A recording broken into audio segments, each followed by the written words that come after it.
Hello, and welcome back to the Ask the Color Expert podcast. Today's special guest is Liz Benke.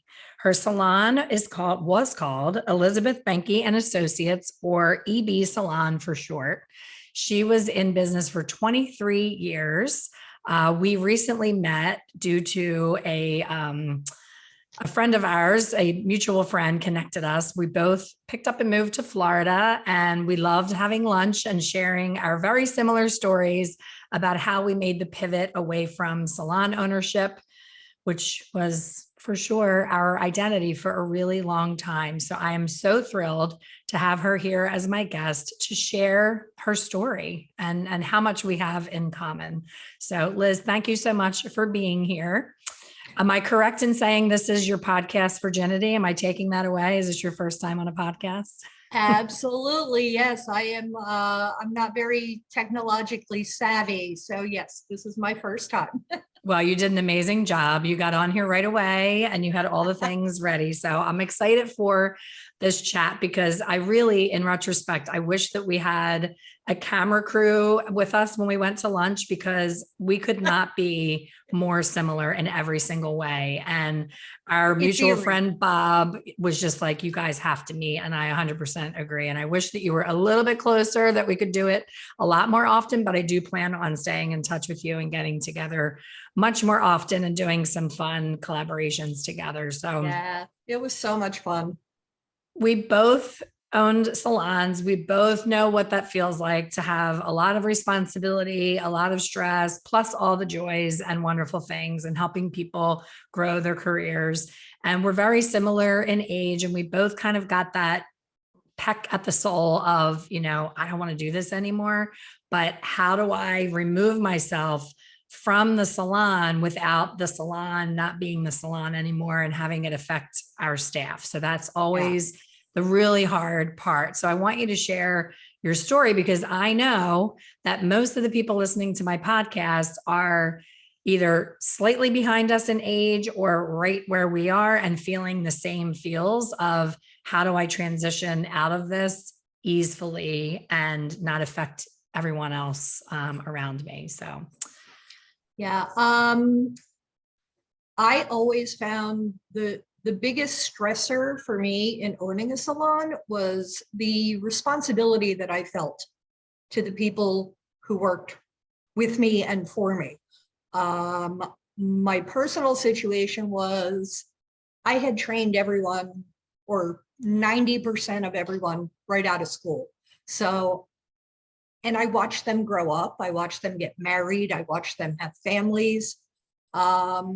And taking on the responsibility of a family's welfare and the kind of life that they lead, it's based on decisions you make. And that responsibility, I felt very heavily. And, after 23 years and the last year being a COVID year, feeling that every decision I made, especially during that year, affected so many people that it really wore me down. But on the other hand, we came through it great. Everything was wonderful, but I personally just couldn't do it anymore.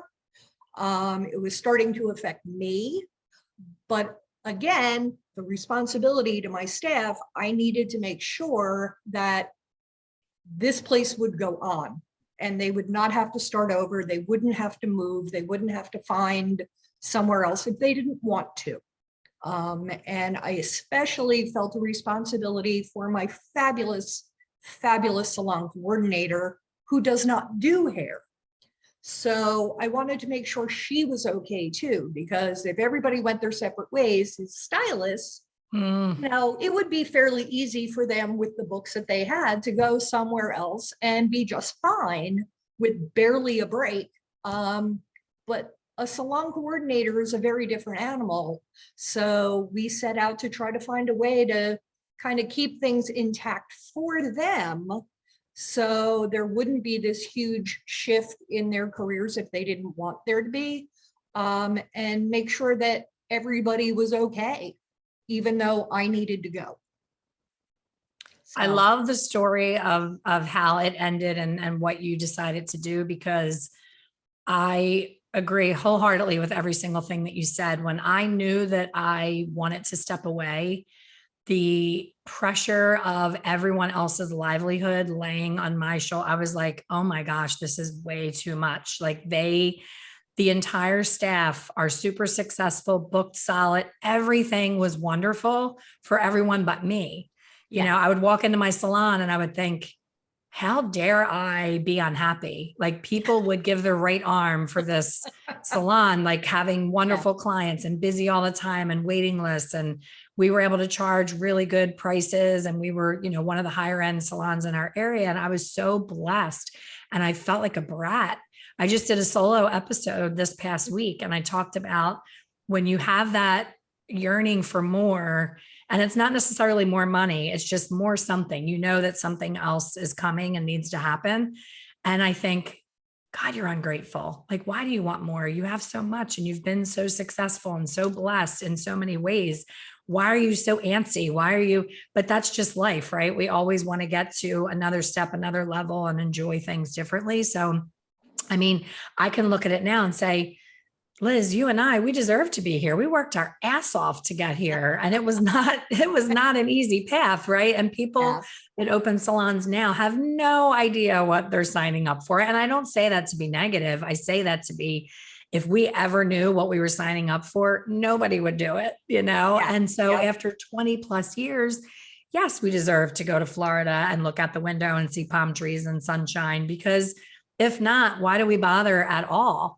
But right, to your point, and what we're talking about now is when other people are affected, and in reality, it really doesn't work that way. Everyone makes their own choices, right? But we love them like our family. They're yeah, like, you know, our yeah, children, our siblings, whatever. We spend more time at work and with our people that we work with than our own family members. So yeah. that was a huge responsibility. So I want to shut up now because you know I'm such a talker, and I want you to share what step you took and how unique of a situation that you ended up doing, which I love. I absolutely love that you did that. And I've thought about it. And there was just so many little working parts that I wasn't sure of that you know, cleared up for me as far as how that would look. So you take the microphone and share how amazing of an opportunity you created for your people. Yes, ma'am. So my husband and I don't have children. So we knew a couple of things going into starting the salon.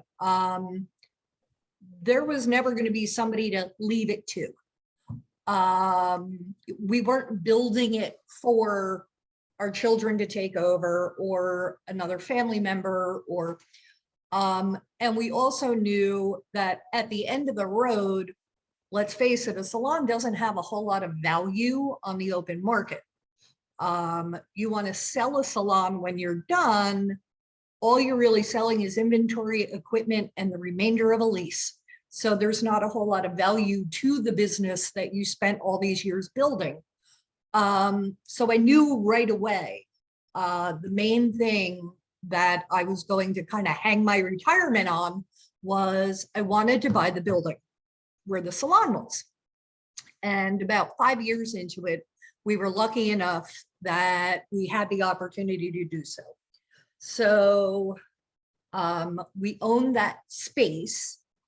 And when we decided it was time for us to go, it kind of behooved us to make sure that we had a tenant in that space.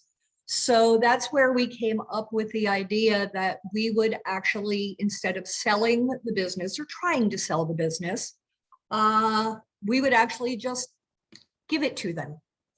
And what we decided to do was we gave the salon coordinator or manager kind of controlling interest in the business, because somebody has to be the, you know, the last word and make the decisions. And the remaining 4 senior people on staff were made kind of partners on the back end. So it was technically set up that the manager owned it, but with the stipulation that those 4 stylists got the other 49% as far as profit sharing and things like that. So they all would have an ownership interest in it. And I remember the night that we sat down and we told them that we wanted to do this and we presented it to them, they just kind of looked at me blankly and they were like, what's this going to cost us? What's the catch, right? Yeah. What's the catch? How much is this going to cost? What do we need to invest? And when we said absolutely nothing, they almost died. Mm-hmm. A couple cried. And, it took them a little while to process it. And, we said, you guys, you need to go home. You need to think about it, because although we're trying to set it up that the people who do hair still just continue to do hair Mm-hmm. and don't have to worry about all the other things that go into running the place. That's why our coordinator is staying in the position she's staying in, so she can continue to take care of all of those things for you guys so you can do what you do. But you need to think about what it might mean to you. And, thankfully for us, they all came back and said, yes, we want to do it. And then we just started the transition and made our announcement. And, the clients were just dumbfounded, but at the same time, they were like, I can't believe that is, the nicest thing I've ever heard of. And, some of the nicest things I heard from like longtime clients was that, I always knew that you loved this staff and you would do anything for this staff, but now you really proved it. I love that. So, and I love the legacy of it and the example. Kudos to you for realizing the value of a salon business. I can't tell you how many people I see on forums and they're like, I'm selling my salon for $200,000. And I'm like, oh, honey, God bless. Like, I've never heard of that, happy ending for any salon, no matter how lucrative it is.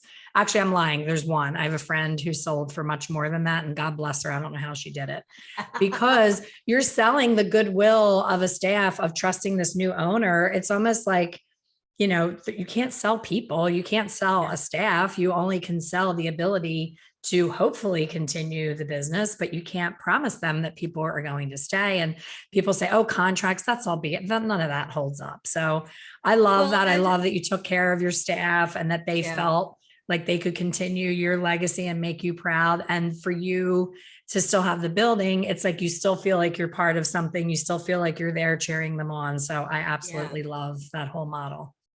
Well, it's also a matter of, I had extremely low turnover for all those years.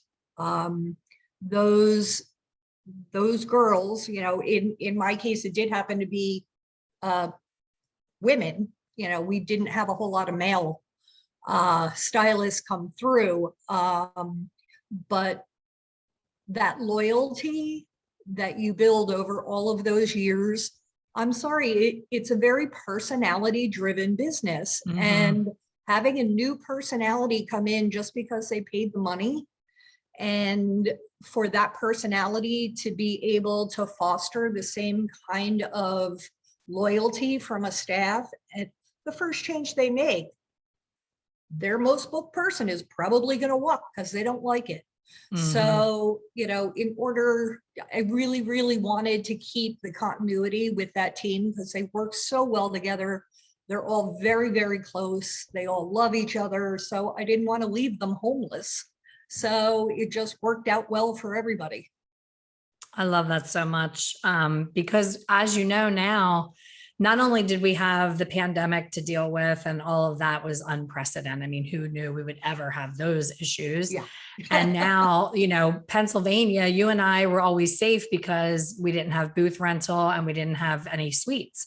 So we were able to continue to hire commission stylists and stay within our business model and our brand, but no longer. Now, all of a sudden there's 8 million suites. So now we have to compete with we helped grow this staff and nurtured them and fed them clients and taught them and gave them advanced education and poured our heart and soul into them. And then the shiny new object and the grass is always greener is like, oh, I'll just pick up and take my book to a suite. So by you gifting them your legacy and ensuring them that now they work for themselves, what I would love to hear about and what I know is probably happening is the shrinkage of color and the waste of color and the showing up late and the not being in dress code and all the things that you and I had bulging veins in our forehead about for 23 years, all of a sudden probably are not happening because now they're the boss and they have skin in the game and they understand how expensive everything is. Yeah.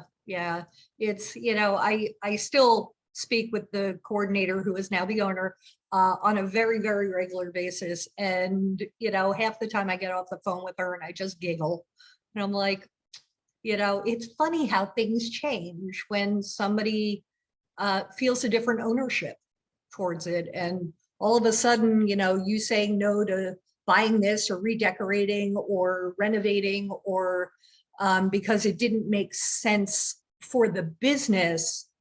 Now you're not the ogre that maybe you were perceived to be. And, she tells me all the time, there's a way different understanding now of what goes into, being responsible with the finances of a business and, making sure that you have cushions and, not going into debt and things like that. So, I just giggle whenever I get off the phone with her when she tells me about some of the conversations they've had.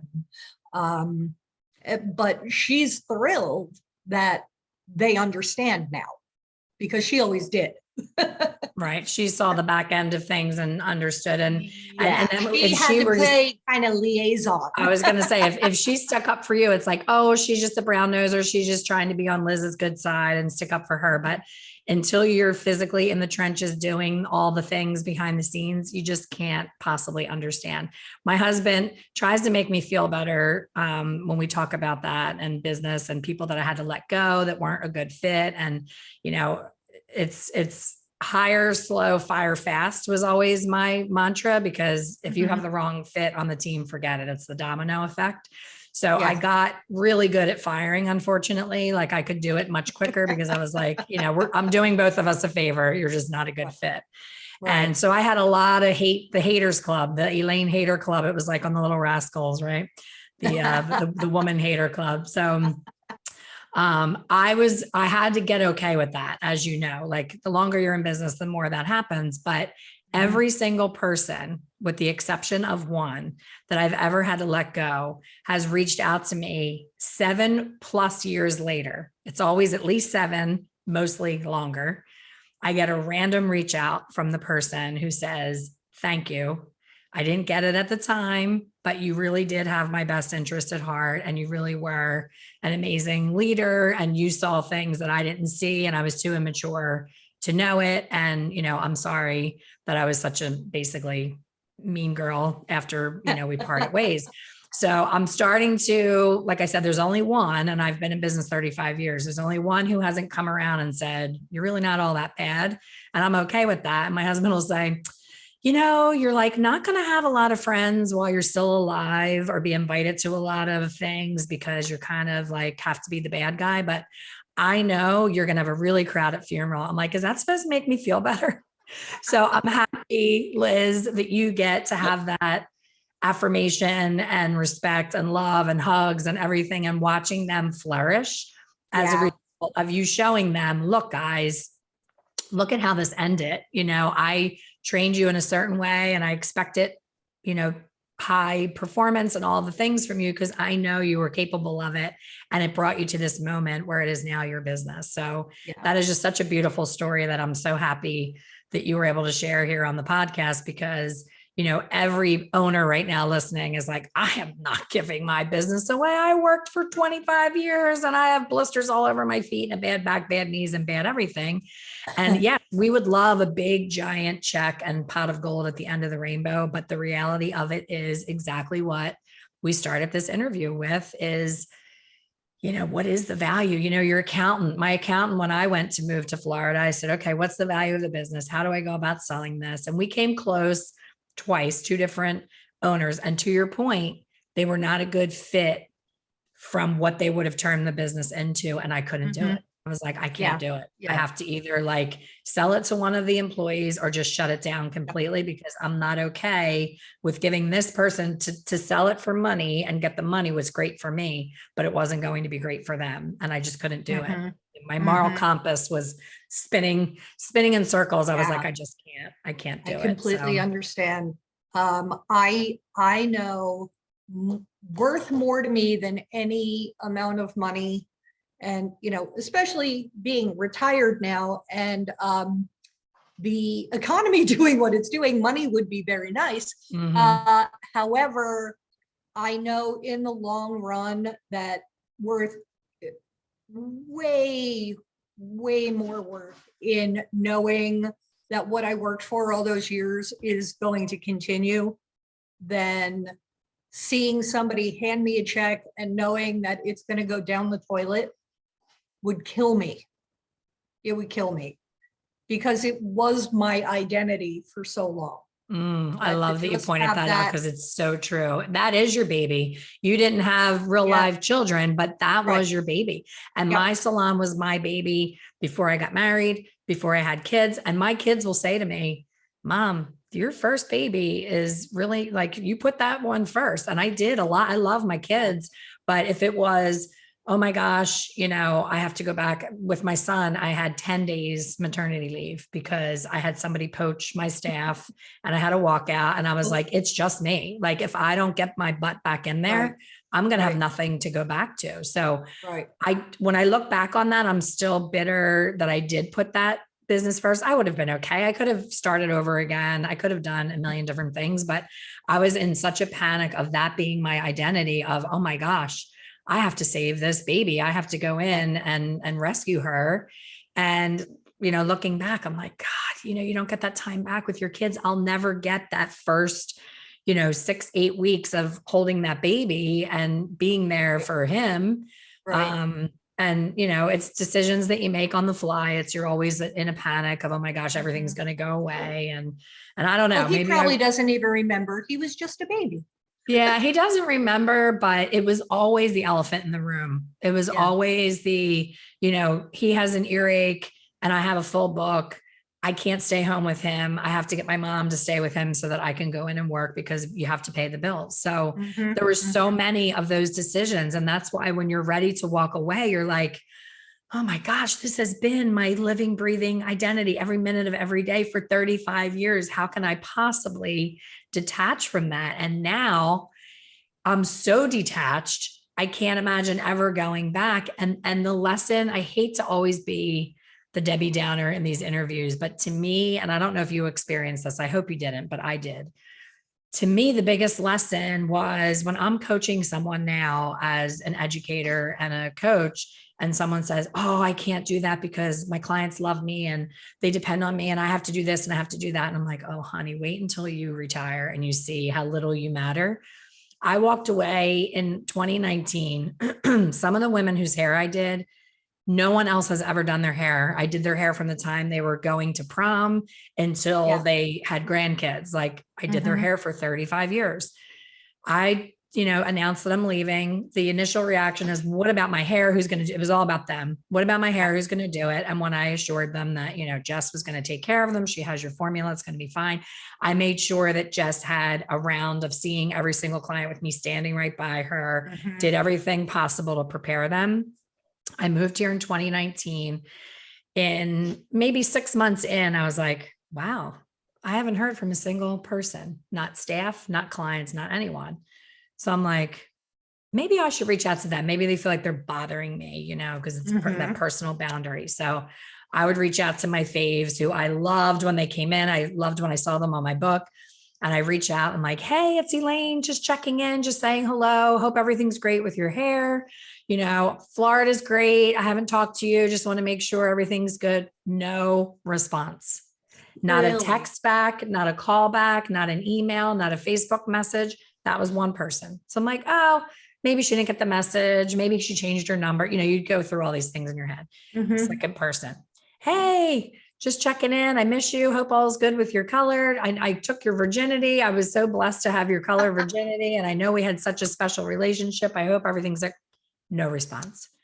So I was like, wow, I really was just their hairdresser. So as Right. much as I know in reality that that's what it is, we got so entrenched in each other's lives. They knew about everything with my kids and my husband and vacations. And I knew about their husband and their vacations and their kids. And we get it twisted. And we become so entrenched and so emotionally connected that we don't charge them for that extra glaze or that extra conditioning treatment. And we take on all the she's my friend, but they don't. It's not reciprocal. And that hurt. That really hurt. And I was like, wow, I wish I could have seen in a crystal ball that this would happen, because I wouldn't have gone in when I should have been home with my newborn baby. I wouldn't have gone in and stayed till midnight because so-and-so got a diagnosis and I had to shave her head and she didn't want anybody seeing her. I wouldn't have gone in on my day off because so-and-so was getting married and couldn't get, like, all the extra stuff that I killed myself to do. For what? I don't hear from a single one of them. And that really, I want to shout it from the rooftops, not to be negative, not to be woe is me, because who cares really in the end? I have plenty of friends. I didn't need them to be my friend, but I liked them being what I thought was my friend. Right. So friendly and friend when it comes to business, you really have to, if you're not inviting her to your wedding or she's not inviting you to hers, if you're not part of like things outside of the salon, stop emotionally pricing and just know that you are a friendly person providing a service. Yeah. Yeah. It was interesting. The last time I went back to Pennsylvania, I had lunch with two ladies that I had worked with when I worked in Philadelphia. One of which owns the salon that they're at now. And the other is one of her colorists. And, I've had a very long relationship with both of them. And the owner of that salon was saying, she's just so tired and so done. And, it's not for her anymore. And she said to me, the thing that I'm having the hardest time with is thinking I'm not going to see my clients anymore. I'm going to miss them. And I said, I had many, many clients for 20, 25 plus years, who went with me when I first moved to Pennsylvania, down to Philadelphia, then up to Bucks County. And, some of them were coming in from Jersey to go on that ride with me.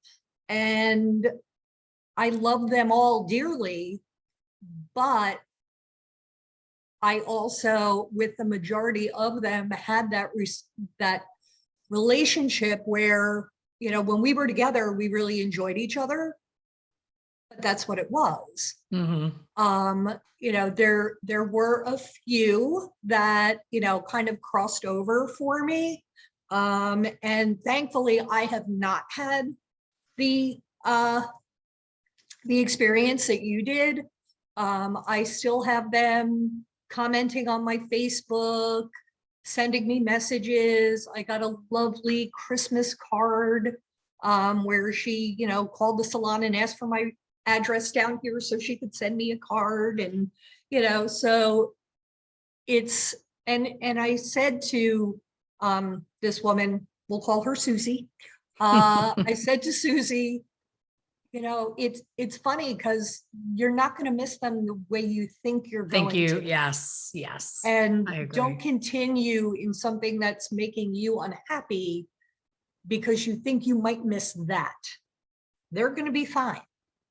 There'll be a few that, maybe you'll miss, but then you can shift your relationship with them to be something more personal if that's what you're missing. And it's interesting too. I 100% agree with that, because when I first moved here, people said to me, well, why didn't you just go back and forth? Just go back to the salon once a month and see your clients. And I said, because I could have done that and lived there and just worked one week out of a month. You know what I mean? That wasn't the shift that I was looking for. But, 3 months into being here, I did miss it a little bit. I was like, I could just, when I happen to be home anyway, seeing my daughter or my parents or my siblings, I could just reach out to my faves and say, hey, I'm going to be in town this date, this week. Do you need your hair done? And I did it once. And when I was in the salon, the way that it was received from everyone else, that maybe they didn't know I was coming home or I didn't reach out to them or whatever, it was like I was invisible in my own business. I was like, oh my gosh, this is so weird. Like they're walking past me to go see Jess, who started doing their hair. And they were like, oh, hey, hi. Like, it wasn't like, oh my gosh, you're here. You know what I mean? It wasn't like the reaction that I was looking for. And then it got to the point where, maybe 8 months in, I would reach out and say, hey, I'm coming home for a wedding or whatever. Do you need your hair done? They're like, no, I'm good. I have an appointment. And I was like, oh, okay. So that's the universe protecting me from myself. Yeah. So now when I go home, I don't even stop in because I just don't want to deal with the questions and all the dramatic stuff. I'm just like, my daughter lives right upstairs. I just go in, I go right up the steps and I don't even go in there. So it's layers and levels of detachment that happen over time. So anybody listening who thinks you couldn't possibly walk away, you absolutely can. And Liz and I are at a place where, even though we're really a decent amount of a drive from each other, we have the flexibility of, hey, we can meet for lunch because we can pick a day that we have nowhere that we have to be. And that's what we deserve to have after all those years waiting on everyone else. It's our turn to enjoy the next step, the next level. So there is a happy ending, there is bumps along the way, but there's a happy ending for both of us. And, I'm going to speak for you. I think you would agree that if someone's listening and you're like really stuck in this choice and this transition, both of us welcome you reaching out and we can help you through it because it's nice to have some support and get some questions answered of what does it look like on the other side of it. But I wouldn't change a thing, honestly. Yeah. And I'm sure you wouldn't either. Nope. Yeah. And honestly, as much joy as I got training these girls and watching them grow, I am getting just as much hearing about their success on their own without me there to tell them what to do. I love that because you're stepping aside. You have no ego. It's the ego that gets in the way. It was my name. And in my case, it wasn't my name, but I can see how it could be like, well, I named it after myself. Like that's my reputation. That's my business. And sometimes we get so caught up in the control. That was a burden though. Yeah. That was, all those years having it be my name was actually a burden. Yeah. To just, you can't have anybody speak even this much negatively about you because the whole town knows your name. I was interviewed and one time and it ended up on the front page of the paper. It had to do with my old landlord before I bought the building and it was not a good scene. And I was interviewed and they actually referred to me in the article as livid Liz Benke. Nice. And I came home and my husband was like, why did you talk to them? It's your name. Your business is your name. Your name can't be associated. So anyone thinking of opening a salon, don't name it after yourself. Keep some anonymity for yourself in your town or in your community. That's one of the things I'm loving most about living down here. No one knows me. I can go to the store without like having to, I don't have time to talk to you. I don't have to run through the aisles, like, oh, hey, okay, yeah, I'll see you later. I can look like a mess when I go to the grocery store. Well, that's the problem. If they looked like a mess, we had to hear the 10-minute, thing of, oh my gosh, I can't believe you're saying me like this. Oh my God, don't judge my hair. And I'm like, I'm really not. I'm just here to get, cream for my coffee. Like, I'm just not making it about you right now. So I get that too. And isn't it a little weird? Like when we first got here, that was weird, not having anybody know who you are and not having anybody to say hello to. But the longer that we're getting into the groove and we're starting to meet people, you can be a little more selective of who you do choose to spend your time with because it's like a fresh start. Yeah. So I love that part of it because it's a true friendship. They're not expecting anything from you. It's not Yeah. someone that wants free hair or to be squeezed in or any of the things. It's just someone Yeah. who genuinely wants to spend time with you. So Yeah. Well, one of my closest friends, I actually met her because she was a client, and we realized we were neighbors. And that turned into a very, very close friendship. She's actually been down here to visit me already with her husband, and nice. her husband and my husband are like best buds. And, she still continues to go into the salon and sees one of my girls, and she's very, very happy, but she would always refer to her husband and I as Hollywood. Because whenever we went out in town, because of his position, and half the town knew me, she's like, we can't go anywhere without people stopping the two of you. Paparazzi, the local Like, paparazzi. we can't go anywhere without you disappearing for 15 minutes to greet that person and that person. And so the anonymity down here has been just wonderful. Yeah, because you probably felt like you had to always be on and be Yeah. receptive to the greeting at a restaurant where you couldn't just be with the people that you were with. You had to make Yes. sure that you were, Yes. very friendly to the other Because people. you don't that want were happy anybody to see walking you. away going, oh, I saw that Liz and she wasn't very nice. And, Right. Right. you always had to be, that welcoming owner of a small business in town. Yeah. So. Well, I love your story. I love you sharing it with everyone. And I am going to say you will probably have people that are dying to connect with you to get more details on how they can make the transition or a transition. So how can people reach you that want to connect? Easiest way would just be to email me at lizbhair, LIZB hair @gmail. That's easy enough. Yeah. Well, thank you, my new friend. This was very fun to do. And I hope to see you in the flesh very soon. Yes.